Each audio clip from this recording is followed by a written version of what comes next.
जय हिंद साथियों, वंदे मातरम। स्वागत है आप सभी का आपके अपने favourite education channel study exam academy पर। नए हो तो चैनल को सब्सक्राइब जरूर कर लें ताकि आपको रेगुलर क्लासेज मिलती रहें।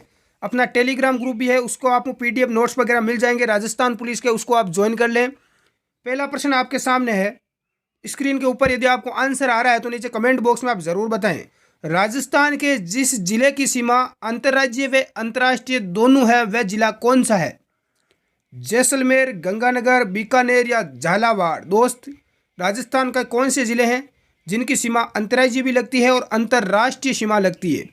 ध्यान रख लेना, अंतर्राष्ट्रीय सीमा लगती है पाकिस्तान के साथ में 1070 किलोमीटर, और अंतर्राज्यीय सीमा राजस्थान की 5 राज्यों के साथ लगती है। यहाँ बात करें इस प्रश्न के आंसर की तो आंसर राइट हो जाएगा बी, श्री गंगानगर। गंगानगर की सीमा पाकिस्तान के साथ भी लगती है और पंजाब के साथ भी लगती है, राज्य के साथ भी और देश के साथ में भी। यदि गंगानगर ऑप्शन में ना दे रखे, यदि बाड़मेर दे रखा हो तो बाड़मेर भी हो जाएगा। गंगानगर और बाड़मेर दोनों ऐसे जिले हैं। अगला प्रश्न देखते हैं दोस्तों। अरावली की निम्न पर्वत चोटियों को उनकी ऊंचाई के अवरोही क्रम में व्यवस्थित कीजिए। सबसे ज्यादा पूछा जाने वाला प्रश्न एग्जाम में। अवरोही क्रम में व्यवस्थित करो, आरोही क्रम में व्यवस्थित करो। अब आपको याद है कि गुरुजी सबसे ऊंची चोटी गुरु शिखर है। अरे गुरु शिखर तो ऑप्शन में ही नहीं है, 1722 मीटर। अभी क्या करें, पछ गया। गुरु से शेर, उसके बाद शेर है 1597 मीटर, तो गुरुजी शेर भी ऑप्शन में कौन नहीं। अब कहीं करा गुरु से जरा, तो हो गया जरगा। क्या हो गया? जरगा। तो जरगा, अचलगढ़, कुंभलगढ़ और रघुनाथगढ़ आंसर हो जाएगा। तो इस तरह से आप ध्यान रखना, पहली और दूसरी चोटी दे नहीं रखी है, तीसरी चोटी से बाद में क्रम पूछ लिया तो ये आपका आंसर हो जाएगा जरगा, अचलगढ़, कुंभलगढ़, रघुनाथगढ़। हाँ, देलवाड़ा भी है। अगला प्रश्न देखते हैं। विश्व की प्राचीनतम वल्लित पर्वतमाला निम्नलिखित में से कौन सी है? नीलगिरी, अरावली, हिमालय। तो राइट आंसर हो जाएगा अरावली पर्वतमाला। विश्व की सबसे प्राचीन वल्लित पर्वतमाला है अरावली पर्वतमाला। नेक्स्ट, निम्नलिखित में से कौन सा दक्षिणी अरावली को पार करने का दर्रा नहीं है? सोमेश्वर, हाथीगुड़ा, अरनिया, देसूरी। तो राइट आंसर हो जाएगा अरनिया। सी इज आपका करेक्ट आंसर। कौन सा युग्म सही सुमेलित नहीं है? उदयपुर में लाल और काली मिट्टी कहाँ पर? उदयपुर चित्तौड़गढ़ में। अलवर और जयपुर में दोमट मिट्टी। श्री गंगानगर हनुमानगढ़ में भूरी बलुई मिट्टी। कोटा झालावाड़ में काली मिट्टी। तो राइट आंसर हो जाएगा सी, सुमेलित नहीं है भाई। गंगानगर और हनुमानगढ़ में भूरी बलुई मिट्टी। सी इज आपका करेक्ट आंसर। अजमेर की आना सागर झील में किस नदी का पानी आता है? आना सागर झील अजमेर में है और इसमें किस नदी का पानी आता है दोस्त? तो ध्यान रखना, बांडी नदी का। किस नदी का आता है? बांडी नदी। अगला प्रश्न है, निम्न में से कौन सा सुमेलित नहीं है? नदी और उसकी सहायक नदी दे रखी है, सबसे ज्यादा एग्जाम में पूछा जाने वाला प्रश्न। हाँ, माही की सहायक नदी है जाखम। लूणी की सूखड़ी है सा। चंबल की पार्वती है, लेकिन बनास की मेज बिल्कुल यहां पर गलत है। सी इज आपका करेक्ट आंसर। सुमेलित कीजिए अभी करा सा। मुख्य सिंचाई परियोजना और लाभान्वित जिले, कौन कौन सी सिंचाई परियोजना से कौन कौन से जिले को लाभ मिला है? पहला है सिद्धमुख परियोजना से हनुमानगढ़ और चूरू, बिल्कुल ठीक है। दूसरा नर्मदा परियोजना, नर्मदा परियोजना से जालौर और बाड़मेर। जवाई परियोजना से जालौर, पाली और जोधपुर। पीछे बची जाखम परियोजना का हो जाएगा उदयपुर और प्रतापगढ़। तो इस प्रकार से इनका मिलान हो जाएगा डी। डी इज आपका राइट आंसर।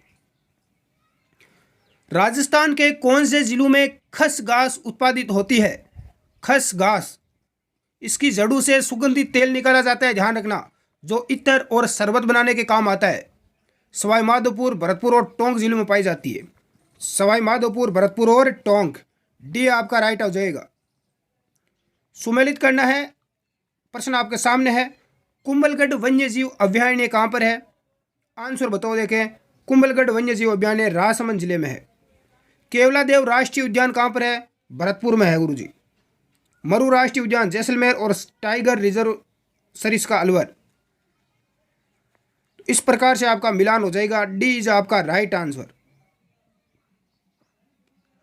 संतरा उत्पादन की दृष्टि से राजस्थान का नागपुर किसे कहा जाता है? गंगानगर, बांसवाड़ा, कोटा, झालावाड़। सर्वाधिक संतरों का उत्पादन होने से इसे नागपुर कहा जाता है। झालावाड़ को किसको कहा जाता है? झालावाड़ का प्रथम स्थान है राजस्थान में संतरा उत्पादन में। राजस्थान का बीकानेर जिला कौन से कृषि जलवायु प्रदेश में आता है? तो बीकानेर जिला आता है दोस्तों उच्च शुष्क एवं सीमित सिंचित मैदान। सी आपका राइट हो जाएगा। राज्य में किस स्थान पर काला संगमरमर पाया जाता है? काला संगमरमर, काला मार्बल, भैंसलाना जयपुर में है, ध्यान रख लेना। ए आंसर आपका राइट हो जाएगा। और यदि आपको पूछे कि संगमरमर यानी मार्बल का सर्वाधिक उत्पादन किस जिले में होता है, तो सर्वाधिक मार्बल का उत्पादन राजसमंद में होता है। कहां पर होता है? राजसमंद में। सूती वस्त्र उद्योग की मेवाड़ टेक्सटाइल मिल की स्थापना कब हुई? इस मिल की स्थापना हुई थी 1938 में। कब हुई थी? मेवाड़ टेक्सटाइल मिल की स्थापना हुई 1938 में। राजस्थान में प्रथम सौर पार्क की स्थापना कहां पर की गई? तो इसकी स्थापना हुई थी बड़ला जोधपुर में। कहां पर हुई? राजस्थान सरकार द्वारा राज्य में प्रथम सोलर पार्क बड़ला जोधपुर में विकसित किया गया। कहां पर? बड़ला जोधपुर में 2013 में। राजस्थान में सभ्यता के किस स्थल पर सबसे प्रथम बार हल से जुते हुए खेत के साक्ष्य मिले हैं? कालीबंगा, अहाड़, गणेश्वर, रंगमहल। तो हल के जुते हुए साक्ष्य मिले हैं कालीबंगा से। कालीबंगा स्वतंत्र भारत का वह पहला पुरातात्विक स्थल है जिसका स्वतंत्रता के बाद पहली बार उत्खनन कार्य किया गया। उसके बाद रोपड़ का किया गया। कालीबंगा के टीलों की खुदाई के दौरान प्रथम बार हल से जुते हुए खेत के साक्ष्य मिले हैं। कालीबंगा कहां पर है? हनुमानगढ़ जिले में है। बेराट स्थित पहाड़ी जहां बौद्ध विहार के अवशेष मिले हैं उसे जाना जाता है, तो उसे कहा जाता है बिज्जक की पहाड़ी। क्या बोलते हैं? बिज्जक की पहाड़ी, ध्यान रख लेना। महाराणा कुंभा द्वारा रचित ग्रंथ संगीतराज कितने कोसों में विभक्त है? तो संगीतराज है आपका 5 कोसों में। कितने कोस है इसमें? 5। हल्दी घाटी युद्ध में मुगलों और महाराणा प्रताप के सैनिकों के साथ साथ दोनों पक्षों के जिन हाथियों ने वीरता दिखाई उनके नाम है। कई बार एग्जाम में आ चुका है दोस्तों, महत्वपूर्ण प्रश्न लगाओ इसे। तो कौन कौन से हाथी है जिन्होंने वीरता दिखाई थी? लूणा, राम प्रसाद, देखो लूणा, राम प्रसाद, गजमुक्त और गजराज, ये हाथी थे महाराणा प्रताप के और एग्जाम में पूछे भी जाते। और घोड़े का नाम था चेतक। 18वीं शताब्दी के किस राजपूत राजा द्वारा विधवा पुनर्विवाह हेतु नियम बनाने के प्रयास किए गए? अजीत सिंह, जय सिंह, अमर सिंह या मान सिंह? तो विधवा का पुनर्विवाह कराएंगे इसके लिए प्रयास किया सवाई जय सिंह ने। बी आंसर राइट हो जाएगा। सवाई जय सिंह पहला हिंदू राजपूत राजा था जिसने विधवा पुनर्विवाह को वैधता प्रदान करने हेतु नियम बनाए जिसे लागू करने का पूरा प्रयास किया। हाँ, यह पहला शासक था जिसने अंतरजातीय विवाह भी प्रारंभ शुरू करने का प्रयास किया था। किस रणथंभौर शासक ने दिल्ली सल्तनत के जलालुद्दीन खिलजी को परास्त किया लेकिन अंततः 1301 ईस्वी में उन्हें अलाउद्दीन खिलजी के पराजित होना पड़ा? जलालुद्दीन खिलजी को परास्त किया लेकिन पुनः 1301 में अलाउद्दीन खिलजी ने उन्हें वापस परास्त किया। उसका नाम है हमीरदेव चौहान। हमीरदेव चौहान ये रणथंभौर सवाई माधोपुर का शासक था, ध्यान रख लेना। बाद में अलाउद्दीन खिलजी ने आक्रमण किया। राजस्थान का पहला साका हुआ था 1301 में। नेक्स्ट, निम्न में से किस राजा को अभिनव भट्टाचार्य, हिंदू सुल्तान, छाप गुरु, राय रायन, दान गुरु की उपाधि से जाना जाता है? राणा सांगा, रतन सिंह, कुंभा, महाराणा प्रताप। तो ये सारी उपाधियां प्राप्त है मेवाड़ के बादशाह राजा महाराणा कुंभा को। 1857 में आहुआ के किस ब्रिटिश पॉलिटिकल एजेंट की हत्या की गई? तो राइट आंसर हो जाएगा कैप्टन मैक मॉसन की। किसकी? मैसन की हत्या कर दी गई। बी आंसर आपका राइट हो जाएगा। 1833 में कन्यावध को गैर कानूनी घोषित करने का श्रेय किस रियासत को है? कोटा, पाली, सिरोही या बारां? तो राइट आंसर हो जाएगा कोटा को है। यहाँ बात करें कन्यावध की, तो राजस्थान में सर्वप्रथम इस प्रथा पर रोक हाड़ौती के पॉलिटिकल एजेंट ने लगाई थी, ध्यान रखना। लॉर्ड विलियम बेंटिंग के समय, कोटा के जो लॉर्ड विलियम बेंटिंग के समय कोटा के जो महारावल थे राम सिंह ने 1833 में इस पर रोक लगाई। उसके बाद बूंदी के विष्णु सिंह ने रोक लगाई थी, बीकानेर के रतन सिंह ने लगाई थी, जोधपुर के मान सिंह ने लगाई थी, उदयपुर के स्वरूप सिंह ने लगाई थी और कन्यावध को गैर कानूनी घोषित किया। जैसलमेर राज्य की गुंडा शासन नामक पुस्तक किसने लिखी? सागरमल गोपा ने लिखी थी, कई बार एग्जाम में आ चुका है। और सागरमल गोपा को बाद में जेलर के द्वारा जेल में जिंदा जला दिया गया। प्रजामंडल और इनका निर्माण पूछा गया है, सबसे ज़्यादा महत्वपूर्ण प्रश्न। डूंगरपुर प्रजामंडल की स्थापना कब हुई? 1944 में। जयपुर प्रजामंडल की कब हुई? 1931 में। बीकानेर प्रजामंडल की कब हुई दोस्त? 1936 में। अलवर की 1938 में। तो इस प्रकार से ए आंसर आपका राइट हो जाएगा। राजस्थान की रियासतों के एकीकरण के समय जोधपुर राज्य का महाराजा कौन था? राजस्थान राज्य का जब एकीकरण हुआ उस समय जोधपुर का राजा था हनुमंत सिंह। कौन था? हनुमंत सिंह था। डी आंसर आपका राइट हो जाएगा। राज्यपाल अपना त्याग पत्र संबोधित करता है राष्ट्रपति, प्रधानमंत्री, गृह मंत्री, उच्च न्यायालय के मुख्य न्यायमूर्ति को। राज्यपाल अपना त्याग पत्र देता है दोस्तों राष्ट्रपति को। राजस्थान के राज्यपाल कौन है? कलराज मिश्र है। अगला प्रश्न देखते हैं। राज्यपाल द्वारा अध्यादेश जारी करने से संबंधित शक्तियों का वर्णन संविधान के किस अनुच्छेद में है? तो अध्यादेश जारी करने से यह प्रश्न काफ़ी महत्वपूर्ण है। अनुच्छेद 213 213 अध्यादेश जारी करने का बिल्कुल यहाँ पर है। अगला प्रश्न देखते हैं।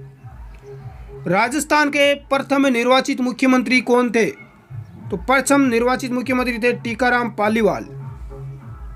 कहाँ से थे? दौसा। टीकाराम पालीवाल दौसा राजस्थान के प्रथम निर्वाचित मुख्यमंत्री थे 1952 से, यानी 3 मार्च 1952 से 31 अक्टूबर 1952 तक ये मुख्यमंत्री रहे थे। अगला प्रश्न है 1952 के प्रथम आम चुनाव में लोकसभा में कितनी सीटें थी? 1952 में जब सबसे पहले चुनाव हुए थे उस समय लोकसभा की कितनी सीटें थी राजस्थान से? कहाँ से? राजस्थान से पूछी गई, ये बताना है, ठीक है। तो उस समय थी 20। कितनी सीटें थी? 20। और राज्यसभा की 10 सीटें थी, ये ध्यान रखना। राज्यसभा की वर्तमान में भी कितनी है? 10 है।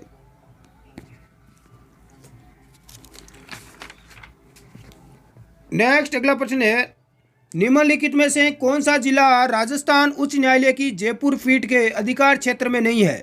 बूंदी, टोंक, झालावाड़ या चित्तौड़गढ़? तो कौन सा नहीं है? चित्तौड़गढ़ जिला नहीं है। डी आंसर आपका राइट हो जाएगा। राजस्थान राज्य सचिवालय के निम्न पदाधिकारियों पर विचार कीजिए। पदाधिकारियों का सही अवरोही क्रम क्या होगा? तो सबसे पहले हो जाएगा मुख्य सचिव। क्या हो जाएगा? मुख्य सचिव।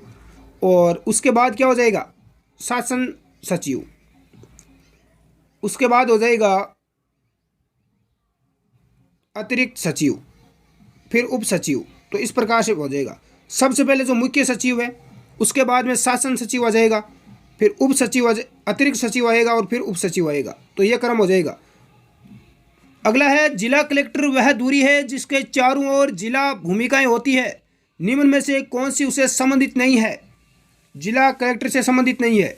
राजस्व कार्य एवं जिला विकास अधिकारी, उपखंड का सर्वोच्च अधिकारी। तो गलत हो जाएगा, उपखंड का सर्वोच्च अधिकारी नहीं होगा। जिला मजिस्ट्रेट एवं जिला अधिकारी हो गया। जिला निर्वाचन एवं जनगणना अधिकारी भी कलेक्टर ही होता है।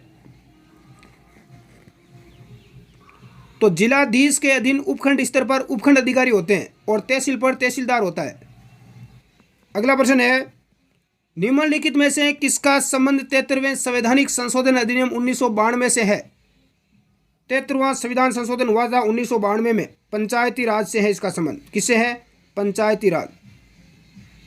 73वां संविधान संशोधन 1992 के द्वारा संविधान के अनुच्छेद 243, कौन सा? 243 के 9वें भाग में जोड़कर 11वीं अनुसूची के अंतर्गत, कौन सी अनुसूची? 11वीं, पंचायती राज व्यवस्था को संवैधानिक दर्जा प्रदान किया गया। पंचायती राज को संवैधानिक दर्जा मिला। अनुच्छेद 243 के तहत पंचायतों के लिए निर्वाचन हेतु राज्य चुनाव आयोग का गठन एवं वित्तीय स्थिति के पुनरावलोकन के लिए राज्य वित्त आयोग के गठन का प्रावधान किया गया। अगला प्रश्न देखते हैं, निम्न में से कौन सा एक राज्य मानव अधिकार आयोग का कार्य नहीं है? पहला है, मानव अधिकार के उल्लंघन की स्वेच्छा से जांच करता है, सही है। किसी जेल को देख भी सकता है। मानव अधिकारों की सुरक्षा का पुनरावलोकन करता है। मानव अधिकारों का उल्लंघन करने वालों को सजा देना, तो ये नहीं है इसका कार्य। डी आपका राइट हो जाएगा।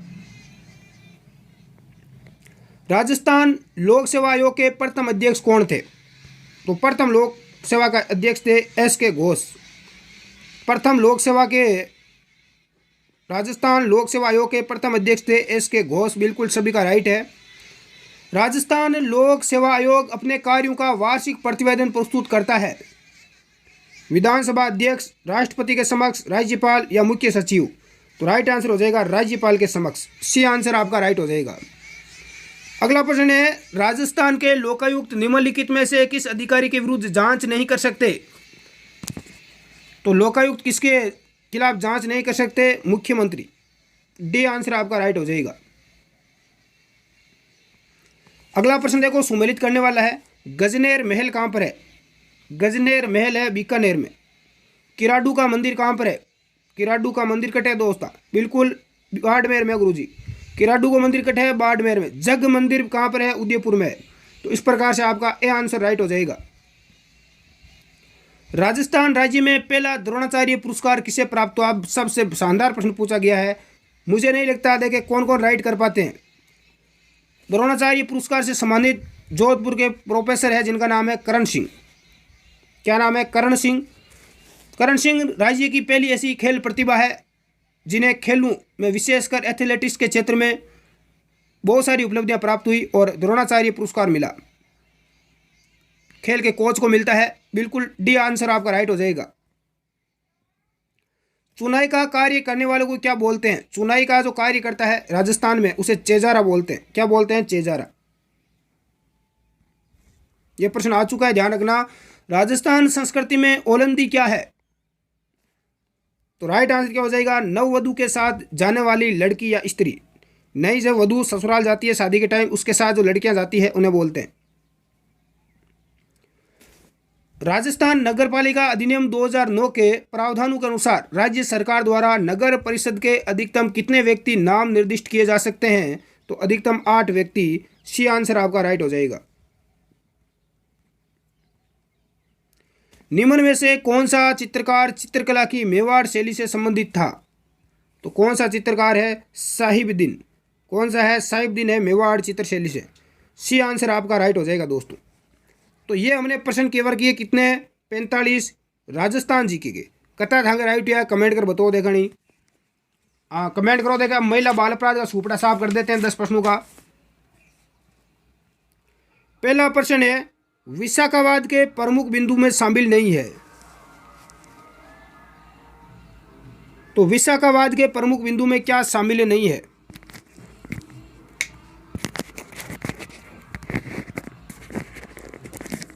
ऑप्शन आपके सामने है, बताएं देखें।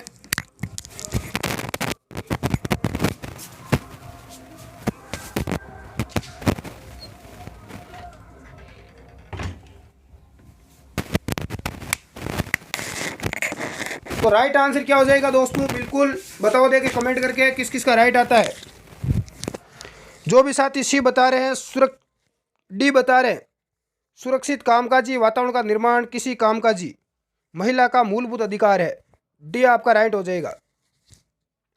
बाकी विशाखावाद में शामिल क्या है? संविधान में वर्णित लैंगिक समानता सुनिश्चित करना, कामकाजी महिला का अपरिहार्य अधिकार है, समलैंगिक का अधिकार है। अगला प्रश्न, लैंगिक अधिनियम 2013 में नियोजक के कर्तव्य किस धारा के अंतर्गत दिए गए हैं? तो नियोजक के कर्तव्य किस धारा में है? धारा 19 में है। बी आंसर आपका राइट हो जाएगा। लैंगिक अधिनियम 2013 में धारा 13 के अंतर्गत आता है नियोजक के कर्तव्य, जांच रिपोर्ट, परिवादी की जांच, सुलह का प्रावधान। तो इसमें नियोजक के कर्तव्य है, यह आंसर आपका राइट हो जाएगा। पोक्सो एक्ट के अंतर्गत शामिल है शारीरिक संपर्क से जुड़े अपराध, अपराध करने के लिए उकसाना, फौजदारी कानून से जुड़े अपराध या उपयुक्त सभी। तो पोक्सो एक्ट में है शारीरिक संपर्क से जुड़े अपराध। मी टू अभियान में आरोप का माध्यम है समाचार पत्र, रेडियो, सोशल मीडिया या टेलीविजन। तो राइट आंसर हो जाएगा सोशल मीडिया। बाल विवाह निषेध अधिनियम 2006 को बोलते हैं Jyotsna act, Nehru act, Sharda act या बाल विवाह वधु एक्ट। बाल विवाह निषेध अधिनियम 2006 को शारदा एक्ट बोलते हैं। शारदा एक्ट हरविलास शारदा के प्रयासों से लागू हुआ था 1930 में। इसको समाप्त करके नया नाम दिया गया। आंगनवाड़ी सेवा का पहले नाम क्या था? आंगनवाड़ी सेवा का पहले नाम था समन्वित बाल विकास सेवा। बच्चों के लिए है, ये आंसर आपका राइट हो जाएगा। तो साथियों ये प्रश्न थे आपके सामने, कितने आपके राइट हुए कमेंट करके बताओ देखें।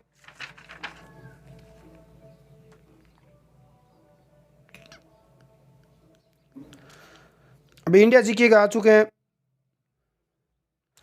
तो आज की क्लास में इतना ही, अगली क्लास में मिलते हैं।